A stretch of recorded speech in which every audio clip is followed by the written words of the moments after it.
Welcome to It's Good to Talk, the podcast that equips parents with conversations they need to have. My name is Emma McLean. I'm an executive coach. I work exclusively with working parents. Working and having a family is darn hard. And a way to get through this time in your life is to have better conversations. It's to talk about it. I believe that hope is not a strategy.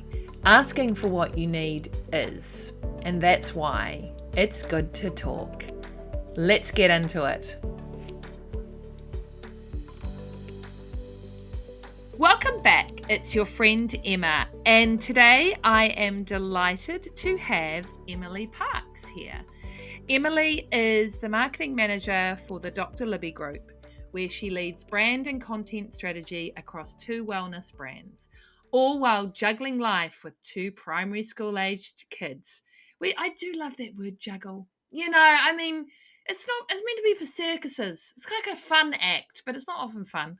She's also the host of Have It All, a podcast featuring honest, uplifting conversations with women about the intersection of career, motherhood, and self, aka the messy middle. Emily is passionate about creating space for honest stories that uplift women, validate their experiences, and remind them that they're not alone. And I love that work. I first came across Emily on the Instagram and her podcast, Have It All.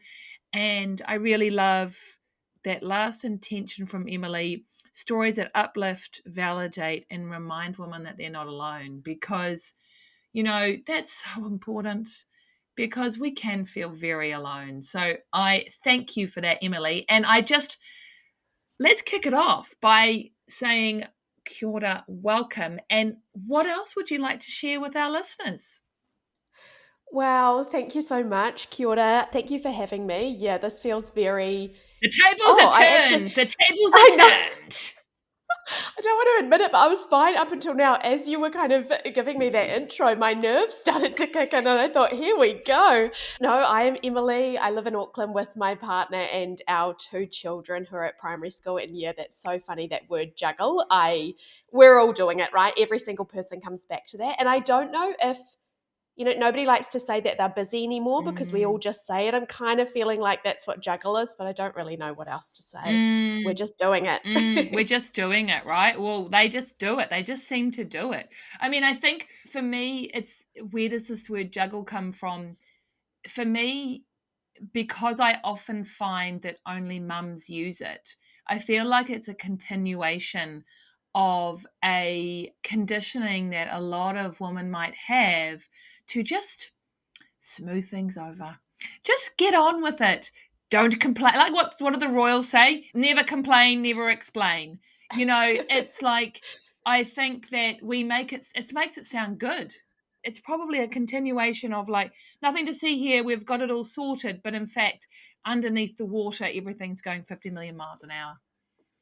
Exactly. And I think that's the beauty of your podcast or your season so far, and then these Mm, conversations that you're having now. And also why I started Have It mm, All is because once you start to have these conversations, I'm probably echoing you now, but once you start to have these conversations, you realize you're not alone, and you realize that the other mum at drop off is actually like dealing with the same things you are, and you're not the only one who's actually maybe not coping mm, mm, sometimes, mm, and that's okay. mm, And perhaps we need to question, like, why do we feel like we have to try and do everything mm, ourselves, or where are these like shoulds coming from? Because I know for me, outsourcing, I'll probably get into all of mm. this, but outsourcing is something that we need to do. And if we have the means, outsource a cleaner or outsource some things. But I often hold on to all of that because I feel like I should be doing it all, which is just so weird. When I say it out loud, I'm like, I know I shouldn't, but then I think that's in me somewhere. So true. And so many will identify with this. Well, I should be doing. I mean, where do you think those shoulds come from? Oh gosh. This conversation is really timely because I just had an interview with someone for Have It All, and she's a bit of a coach, therapist, working with women through these feelings. Like, where do they come Mm, from? And I found the episode, super insightful for myself. I was hanging on to her Mm, every word. I don't know. Look, I'm not the expert here. It could come from our childhood, right? And what we see in our own mm, homes and how our parents model that behavior. But I think also just bigger societal issues that for so long women have been told that we can do everything. mm, And little girls, we've been raised to believe that we can do anything, and absolutely we can. But now it kind of means that we're actually just having to do everything. mm, mm. Yeah, I Yeah. mean, for you, Emily, when you say have it all, what do you mean by that? Like, what if I was going to say to Emily Parks, what does have it all mean? What would you say? Thank you for that question. Mm, It's the first time I've been asked that. It's one I ask all my mm, guests at the end of each episode. And just going back to when I started the podcast last year, I had just decided to resign from my full-time job, and I took 6 months off. And in that time, I was just going to hang out. My daughter was about to start primary school, and so just kind of, do mum life, mm, home life. And the reason I resigned from my last role is because I just couldn't really manage it. I think, in a nutshell, it was just all a bit too much, mm, both of myself and my partner both working full time. And so that question for me and the concept for the podcast was, can women have it all, i.e., the career and be a present mum to their children? And I think over the last year, I've grown so much in these conversations that I've had with my guests. And I work again outside of the home. And so that question has changed for me. A guest asked me, do you mean can women have it all like men can? mm, And I was talking with her and I was nodding and I was like, yes, that's what I mean. mm, And she said, I don't think men have it all either. mm, And mm, then and kind of threw it back at me and I was like, mm. see, I don't know if I can even Well, answer that. the thing is, right? It's a hard question because Mm, my understanding of being a working parent myself is that I don't think there's very much of my experience that was intentional. Like, I think yeah. it was organic, right? So, when we ask ourselves, can we have it all? It's only ever really a reflective thing because it's not like if we are partnered, it's not like we sat down and go, honey, I'm going to have it all. Like, I actually don't think from all my work working with working parents, mums and dads, and my own lived experience, I think most of this takes us by utter surprise. I agree. And I think that's where, well, for me anyway, that's where tension has risen up over the years because these ages and stages when you're parenting young children, they happen so Mm. quickly. And so something that was working 6 months ago, it might not be working anymore, but you're just caught up. You're swept away in this tidal wave and you're just getting up and you're doing the lunches or you're doing the daycare drop off, whatever it is. And it takes a while to realize, like, hang on a minute, this doesn't feel right anymore.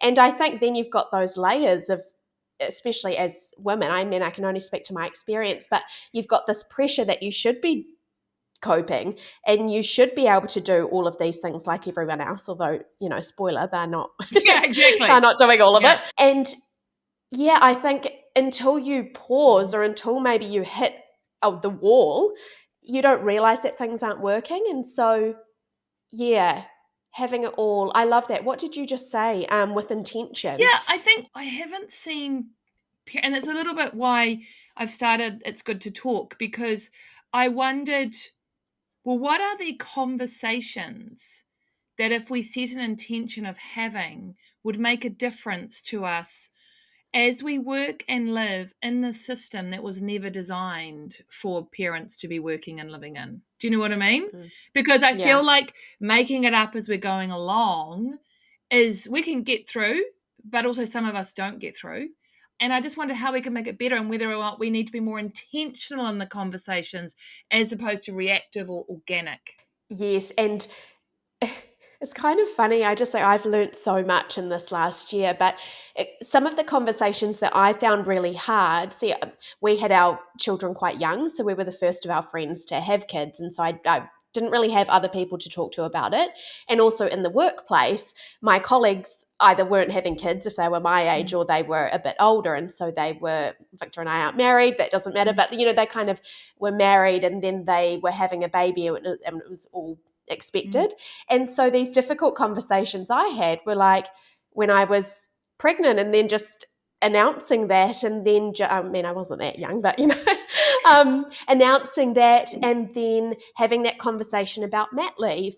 And for me, I just had no idea. I was like, well, I guess I'll work until this date, and then I'll go on mat leave. And it just kind of, there was no intention there. And since Have It All, I've spoken with a few people, one woman in particular, an expert in this space. And it's just like you just actually have to sit down and decide what you want for yourself, and then go and have that conversation with your employer. mm. But I didn't have any of that detail. It was like I didn't talk about how I might like to be contacted while I was on mat leave. I, if I still wanted to be kept up to date, they didn't know that from me. And so then there's a bit of a disconnect. I mean, that's just one example, but Yeah. just didn't even know what conversation to have at that point. Yeah, it's such a good example, right? Like, you don't know what you don't know either. And I absolutely agree with this idea of get straight on what you want first. And I would say that even knowing what we want is sometimes really hard. And so, Mm. if people are listening to this, that is a conversation, like a conversation with yourself, carving out time for yourself. It's kind of what coaching is, because it's like 60 minutes where all we'll do is talk about you. And like for mums, particularly, that's like a massive business class luxury because we do put other people's needs all over our own.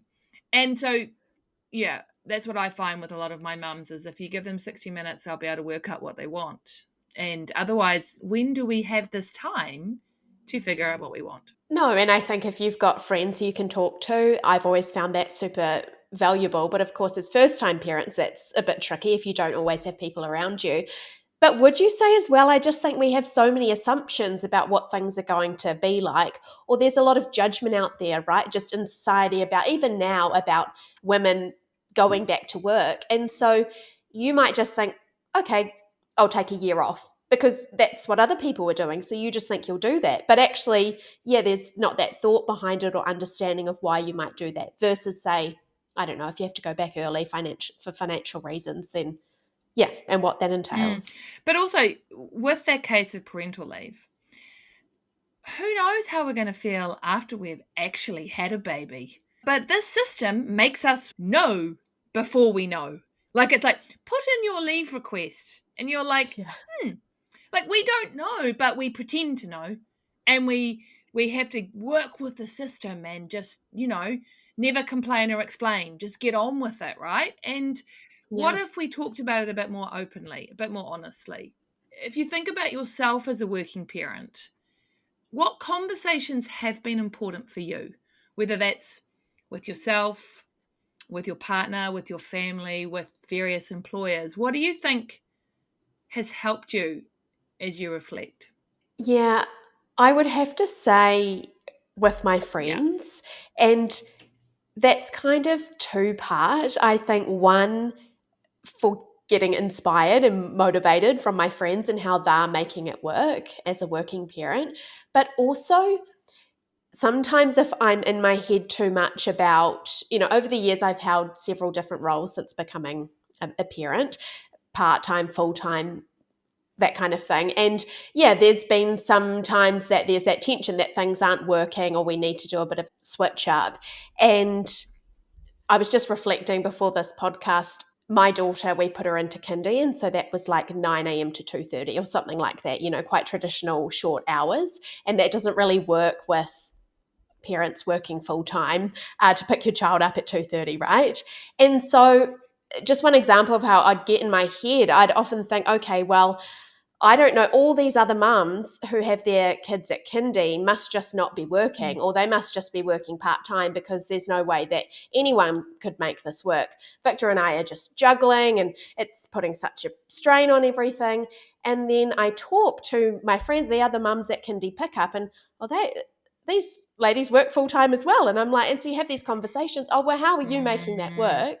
And I found that really helpful, especially in those mm, moments when I'm struggling or if I'm doubting myself. I'm like, oh, there's actually another way here and it's okay. mm, I mean, sometimes if it's their family support system and you don't have that, mm, that's not, you can't pull that mm. exactly. But yeah, that's been super helpful. Or with friends, what I was saying before in terms of like inspiration or motivation, if you are someone who is a working parent and you're really ambitious and you want to keep pushing your career forward, but again, you're struggling with that juggle and you're not sure how, I can just think of a few friends that I've spoken to and they just give me that motivation Yeah. that you can actually make it Yeah. work. I love Yeah. that.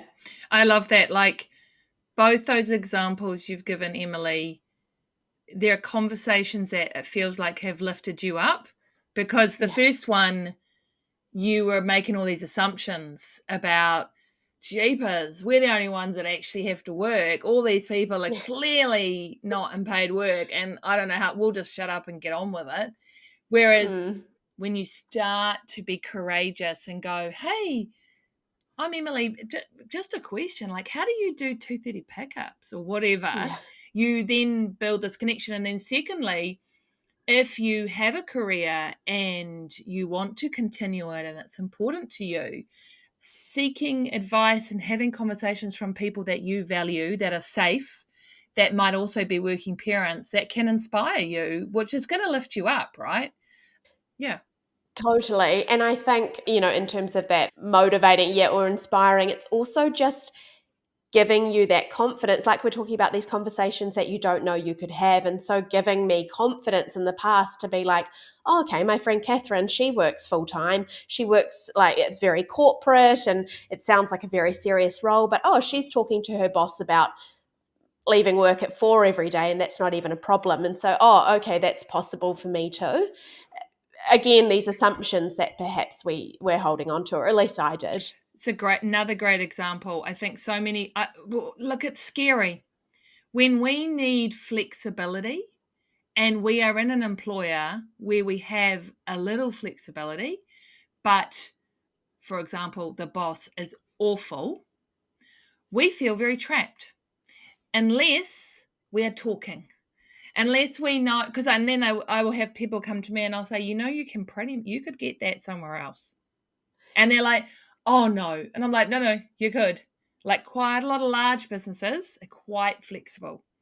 And so Mm. being able to talk to other people helps you feel less trapped, I think. Totally. And I mean, I'm sure you know this better than I do, but I I feel like women overall, we don't want to be seen to be difficult and or we don't want to be seen as maybe pushing the boundaries of what again these assumptions that we're making about how other companies might be. Or I'm just thinking in a previous role, yeah, I was interviewing for a new role and this was one of those conversations maybe I should have had sooner, or quite this difficult conversation is that in the interview process I wasn't super upfront about my needs as a working parent, and ultimately I was in the role for 18 months, but I eventually gave it up and had that 6-month break because it all got a bit much. And I was reflecting, could I have had those conversations sooner? I'm not sure at the time. I just really wanted this role and I didn't want to say anything like my daughter needs picking up at 2:30 every day in case it jeopardized my position, as a good candidate. And so I just kind of kept quiet, but ultimately that wasn't good because I needed more flexibility than what I was getting in Mm. that role. But it's tricky, right? Because we don't know how the role will work until we're in it. And Mm. when I listen to you tell that story back, I would say you still did the right thing because we never look. How many jobs are exactly as they say on the tin? Yeah. I've never had one. Like, I don't even know. I mean, look, all HR people will now hate me, but I've never had a job that is exactly like the JD. Yeah. I mean, it's just so. I'm not in recruitment, but I would advise clients to not talk too much about kind of flexibility until right to the end, because I think make them want you, and then figure out what you need and ask for it. And look, if you don't get it, you don't get it, but you never get what you don't ask for. So I think that, but yeah, it's challenging. I mean, it's challenging, yeah, if you're in, I mean, the role I was in, it was fine, but I'd been there for a really long time. So I was really desperate for a change. And so I think, yeah, if you're in these positions or if Yeah, financially, like, you just really need to get this yeah, role and you don't want to be difficult about it or you don't want to do anything that might jeopardize your chances of getting the yeah, role. I can see where, women are yeah. hesitant when you're saying you can find this flexibility elsewhere where there's that doubt, like, oh, I'm not sure if I will though, It's because I scary. think I've got things good right here where I am Yeah, right it's now. scary. It's Mm. scary. What about conversations at home? Like, if we come back to the beginning of our conversation, and I talked about this whole thing like having intentional conversations. How does your family work? And has there been intentional conversations? Or has it organically emerged? Or does a conversation emerge when you both pass each other in the hall at 10 o'clock at night carrying a load of washing? Or how does that work? Oh gosh, a bit of a mix of all of the above. We definitely, oh, we have loads of conversations. And for context, my partner has his own Mhm, business. And so he started that when our son was just born. And so when our kids were very little, that was very much in its growth phase. And there were a lot of hours being put into that outside of the home. And now there's greater flexibility because he is his own boss. And so he can take on more. But also, it means his hours could flex from 60 hours a week to 30 hours a week, mm, And so we're always kind of talking about that and what that looks mm, like. And also for me, I mean, over the years, like taking the 6 month break last year, just before that, we had loads of conversations about how can we make this work as two parents who are working full time. And we had all the conversations, is it a nanny that we need? And then you'd have to talk about, okay, is it live in or where did they go? mm, All this kind of mm, stuff. There's been times where the conversation has been really intentional. I think back at the start, I said these ages and stages change mm, so quickly. And so, oh, I feel like it kind of all, if things come to a head and things just don't feel good, and then we have a yeah. conversation and things get so smoothed out for another 6 months or whatever it Yeah, is. it's Yeah. a cycle. Yeah, Mm. yeah, and you're right, we do go through different stages, and I think when kids start school, it's quite a big transition period again, isn't it? It's very different from, possibly if you've been in full-time daycare, it's very, very different. What about how does the mental load work for you guys? Do you talk about that? Is that a conversation? Yeah, that's a big conversation. Mhm, I always feel like I carry more of the mental load, mm. and we've been trying to do things. Have you heard of the Pam app? Yes, I have heard Yeah. a lot of my listeners love Pam. I've Yeah. with Nicole, she's amazing. Nicole's great. I've spoken with her as well, and yeah, came across the Pam app. And so something recently, like I was using that, but then I felt like it was just another thing that I was having to keep Mm, track of. But that was a few months ago. We've kind of reignited that again, and Victor's on it now. The mental load is hard, isn't it? Because it's invisible. Often, that's what Pam's, trying to make the invisible visible, but it is invisible. And I don't know. I'm quite a realist, but I feel like for my poor partner, I'm just complaining all the time because I just say everything mm, out loud. And so it's kind of like, where do you draw the line mm, mm, on saying all this stuff? Like, it's kind of hard to communicate between 4 and 5 p.m. all of the things you've done, all of the mm, things you've held in your mm, head when it just looks like there's spag bowl on the stove, mm, you've done dinner, but actually you're thinking about all these mm, things. I don't really have any advice or mm, anything here for your mm. listeners. It's definitely something we deal with. Yeah. No, well, I mean, I I don't know. think what I hear from you is it's hard. Like, Yeah. you are aware that you carry more of it, and it feels hard to redistribute it. And I think that's a very real feeling. There is actual research that says that even when you're in a dual career couple and the mum earns more than the dad, the mum still carries the mental load. Even when you have stay at home partners, the mum carries a mental load. So, but it kind of fatigues me because the mental load is much harder than the physical load. And it kind of motivates me. And I love Pam, And I think that we need processes around Pam to make sure that it's not just a way for mums to get it done more efficiently. And Yeah. Nicole would say that as well. Like, she wants this to show a window on the world for our partners. But it is actually really hard. And I think that weekly conversations around mental load, or honey, what's on the mental load this week for our family, is a good start. Do you know what I mean? Like weekly check-ins. I don't know. Have you tried stuff like that, or? Yeah, so look, I'm just rambling here, but exactly we've done exactly Mm, that. And so I mean, the first step we did a couple of years ago was a shared calendar, yeah, a shared Google yeah, calendar, and that just was a game changer. I mean, it's so simple, but at least you can see who's on pickup, who's on drop off, if, Victor has a late night meeting or if I've got something, and you can just see it super clearly.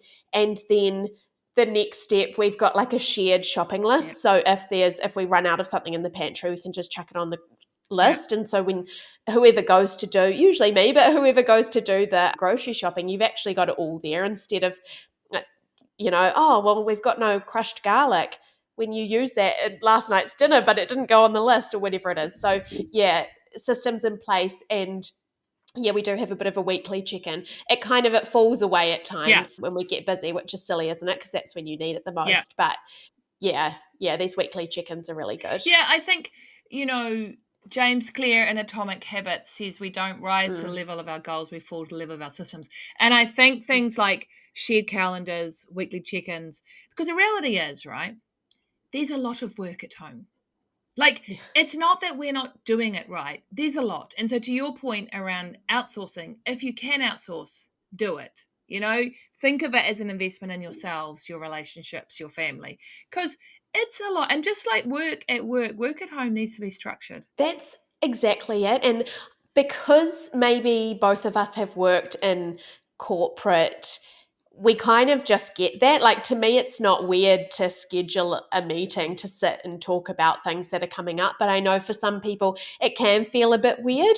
It can feel like it's taking the romance out of the relationship or whatever it is. But honestly, I think it's essential when you have young children, and especially, like you said before, like when our kids started primary school, yeah, it's just a next stage, isn't it? And I don't mean to, belittle anyone who's not there yet. I mean, life is busy, but it just changes, and it's just so busy, and there's so many school notifications coming your way, Mm, and you need to be across it with your partner if, that's your mm, household. mm.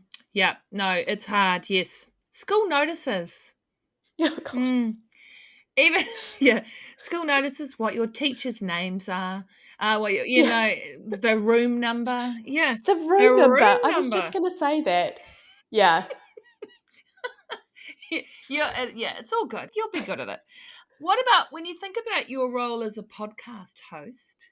Have there been any themes that you think of the guests that you've interviewed around conversations that have helped them as parents Conversations that have helped them as parents. or as working parents, or being able to have a career and a family? Yeah, yeah. I mean, mental load is always number Yeah. one. And yeah, I should say, one of my guests very early on when I started the podcast, she's a full time lawyer. Her husband is the default parent or the primary Mhm. caregiver. And yeah, even in their home, like she is the one. He does a lot, of course, and he does the pick up and drop off, but like packing the daycare bag the night before is something that she would be doing. And so, no matter what your kind of family makeup, if you're feeling the pressure, I think it's because it's real and it is heavy. Yeah, Yeah. I think in that example, so she's packing the daycare bag. Again, if we can give ourselves some time to think, okay, do I want to be doing this, or is it a should? And if it's a should, what other ways could this happen? One of my clients, her partner wanted to take ownership of lunch boxes, lunches, right? And my client came to me and she said, I know it's really stupid, Emma, because he really wants to do this and this is going to be good because I don't have to do it. But I worry about what he's going to put in the Yeah. lunchbox. And also, but she said, but for me, it's something that is like what a mum does. It's like a mum does this, right? And I don't really want Shrewsbury biscuits in there. I want home baked ham and cheese twists or something, even if I'm going to be up till 2 a.m. in the morning doing it. Yeah. And what I said to her is, I said, okay, this is a great thing to bring to coaching, and this is real for you. Have you shared this with your partner? Yeah. And she's like, no. And I'm like, well, how might you do that? Because I think part of this is, hey, I don't know why I'm packing the daycare bags, and I'm very happy to do it, but can we talk about how we could own different things and how that might look? Can we collaborate on that? I mean, what do you think when I say that back to you? Yeah, I mean, and that's well, to be honest, if I'm going to be Let's be very honest. honest, Let's be honest, Emily. let's be honest here. I mean, I feel I'm lucky, grateful. I don't know. I'm pretty satisfied in my relationship that myself and my partner are on the same page about things, and he's very Mm. supportive, as am I to him. And so I just can't help but think of the women who, or that age old thing, women who nag, but it's like when you're saying that, when you put or you go to the supermarket, oh, sort it out, and they get the wrong flavor yogurt. And it's like, it's not a big deal. It's just the wrong, like, we don't always have to do things your way. But mum knows that the kids really like the strawberry yogurt and that particular brand. And so it's going to go in the lunchbox and it's going to get eaten, and then the food won't go to waste, and like all this kind of thing. And I feel comfortable that for me personally, those conversations, yes, I can have them. But what I'm thinking when you're saying that, I feel for women who maybe these conversations are really hard and they wouldn't be productive and, could kind of be spun in a new way. Like, do you Oh think yeah, so? Or do you ever come across? well, I think it's layered because it's layered with my beliefs for what a mum does if she really loved her child, which is what Hmm. we get from society. But then it's layered with we get pitted against each other. If we are Yeah. partnered, this system pits us against each other. And we are the ones that end up under conflict when it's nothing with mum or the mum or the dad has actually done. But I think we need to talk about, and we need to kind of sit in the mess.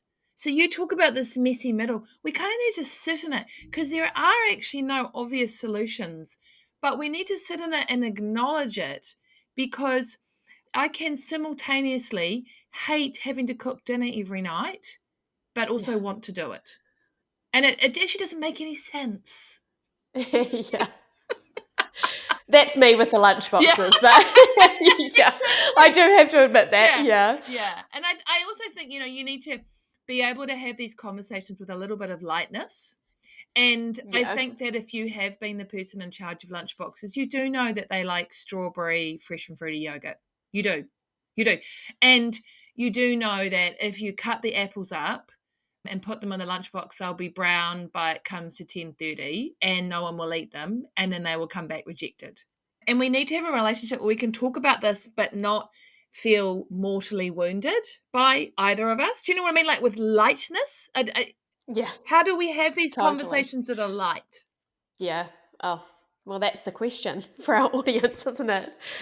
One of the other themes that come up time and time again is that identity shifts that happens after you become a mum. And some women find that identity shift really empowering, and others feel more of a Mm, loss. And I mean, that can change from, in the few months after you have your baby to a couple of years later. mm, But I think, especially in that first year as a parent, at least from my conversations with guests, is that it can be more of an identity crisis, mm, especially when you might be taking paid parental leave, and so you're not actually working, and so mm. you're asking yourself, who am I? That's a major conversation, right? If I don't Mm, work, who am I? That's scary. Yeah. totally. And yeah, I think that identity shift, you've got a couple of I've got children, three don't children. you? Yeah. Oh, you've got Yeah. three. There you go. And two, like, I do think an identity shift of sorts happens after every Mm, child. In my experience, you're pregnant and then childbirth and all of that mm, kind of thing. It's quite a mm, lot. But that mm, crisis that you kind of go through and questioning who you mm, are, I think is especially relevant in that first mm, year mm. Yeah, I think that's and definitely true. kind of plays into that decision making as well about how we return to work and in what Yeah, capacity. And yeah, especially with that layer of like judgment or assumptions about how we should do that, it can get really yeah. messy. So if you're listening to this and that's how it feels to be you right now, you're not alone. It's a very human response. And, this could be the first time in 20 years you haven't been in paid work. That is going to feel very weird. And that's normal.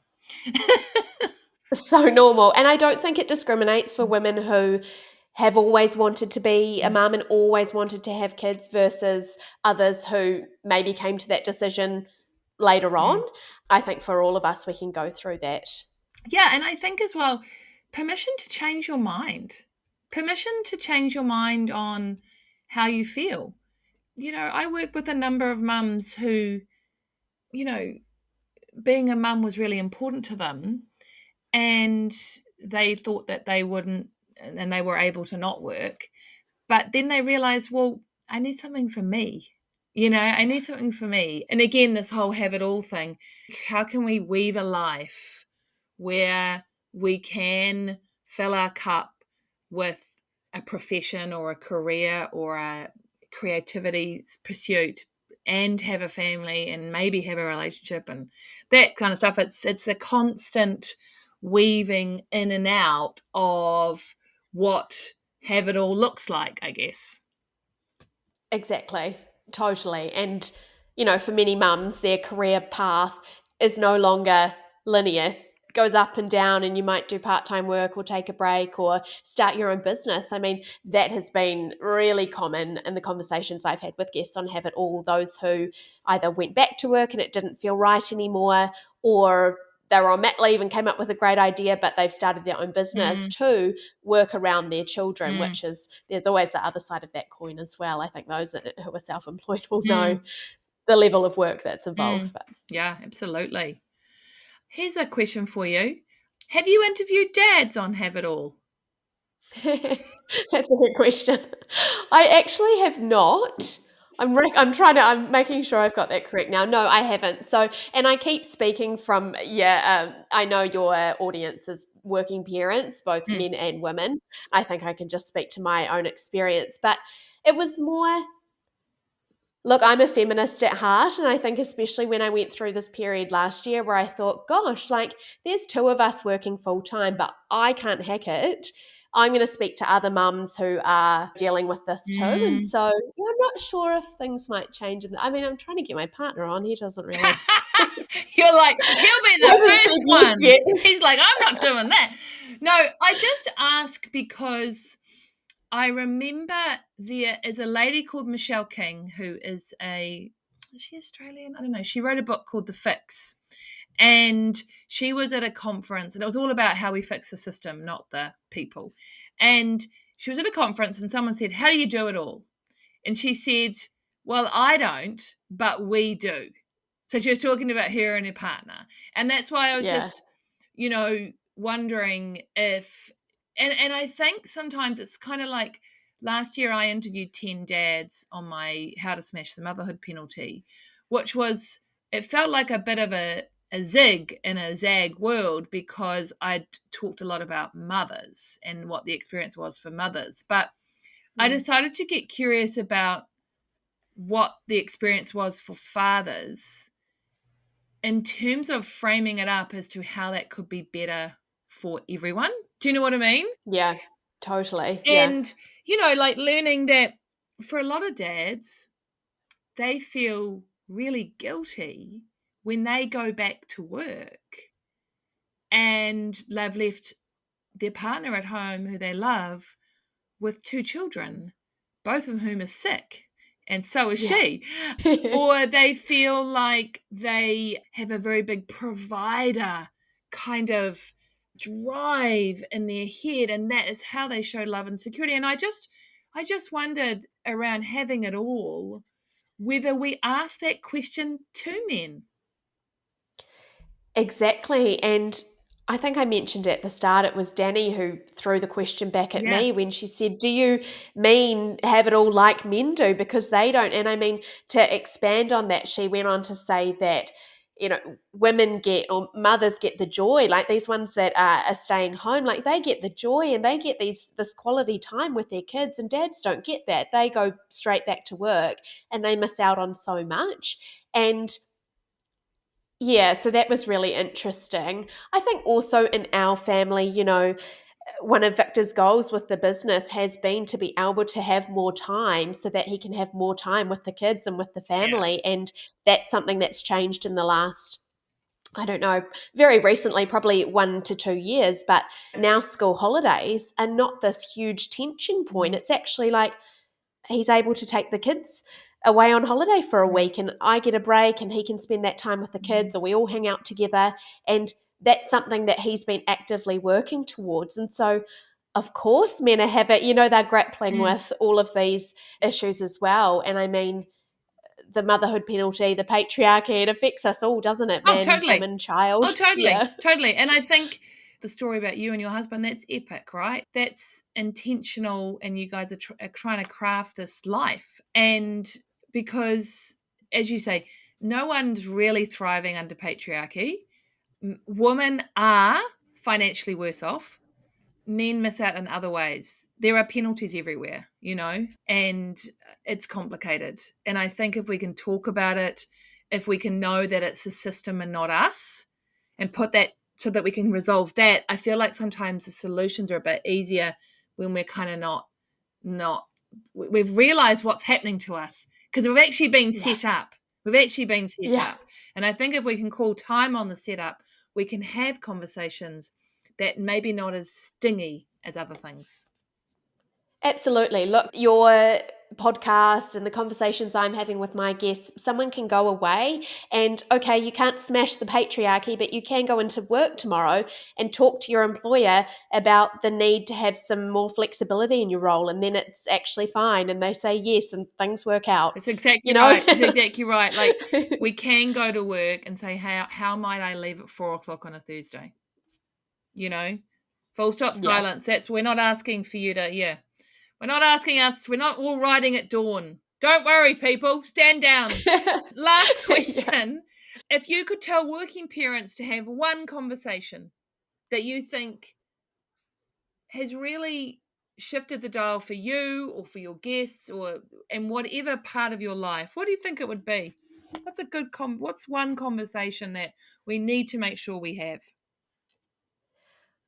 Honestly, the most important conversation you can have is the one that you have with yourself.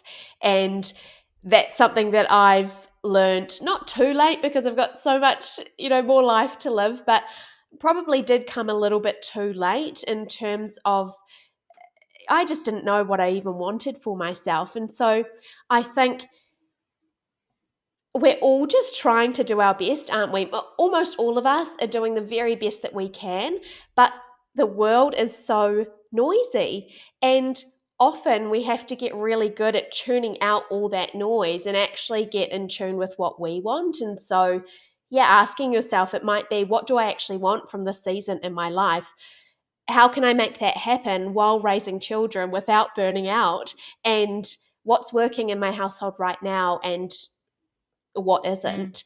And so I think when you get really clear on those mm, answers, you can start to have these conversations or start to make decisions. Or perhaps it's just acceptance and you realize that what you're choosing for yourself and for your family is the right decision. mm.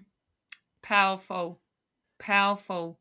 Having a conversation with yourself, being clear on what you want, and acknowledging that for you, it's taken time, but it will still also be work in progress depending on the season in your life, right? How did you start to figure out what you wanted? Were there things you did? Like, Oh, I'm going to sound like a broken record, but honestly, I just have to thank all my yeah. guests on Have It See, All start a because podcast, people. That's how Yeah. Emily did it. So we're hashtag not sponsored by podcast platforms, but kind of hashtag yes. Exactly. But I think for a long time, and I don't know why this was a me thing, and if it's a throwback to childhood, if it's a throwback to how my life has kind of gone over the last 30 odd years, but I just don't think I even really knew what I wanted for myself. And having kids young and being swept up in all of that busyness of life, and, as a mum, you just kind of get used to putting yourself lower down on the list. And so, yeah, I didn't really know. And I think I was quite sensitive to judgment, although when I think about it now, like no one was really judging me for working full time. So I don't know why I was feeling like it was the wrong decision. But since speaking to my guests, I just know now that, like, okay, things are fine.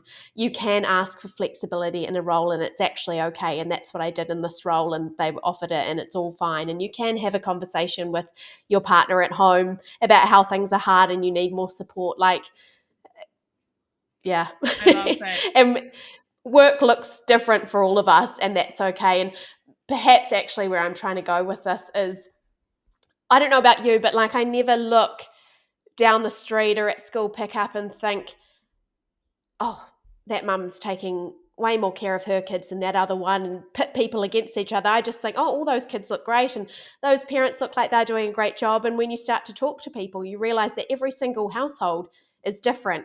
We're all doing things differently, and most of the kids are all right, Yeah. and most of us are making really good Yeah. decisions. So that's probably what's helped me. Like, if I can just get clear on what I want, whatever decision that I'm making is probably going to be the right one. Yes. Yes, Queen.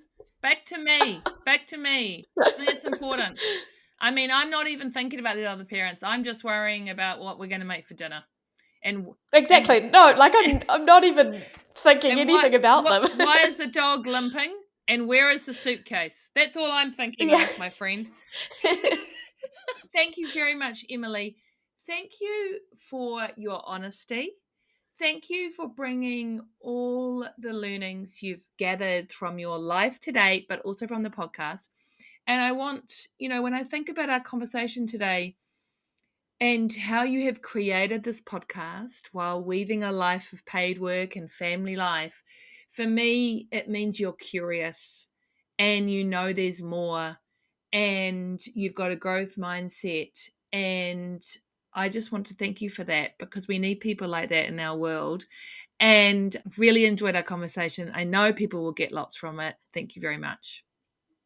Thank you so much. That's very generous of you, Emma. Very kind. Yeah, I love your energy and I love what you're doing with this podcast as well. So I hope to be a listener of all these new episodes you have coming out. Yay! Thanks, Emily. Thank you for listening to this episode of It's Good to Talk. This podcast was brought to you by Works for Everyone. It's the business that I own, your host, Emma McLean.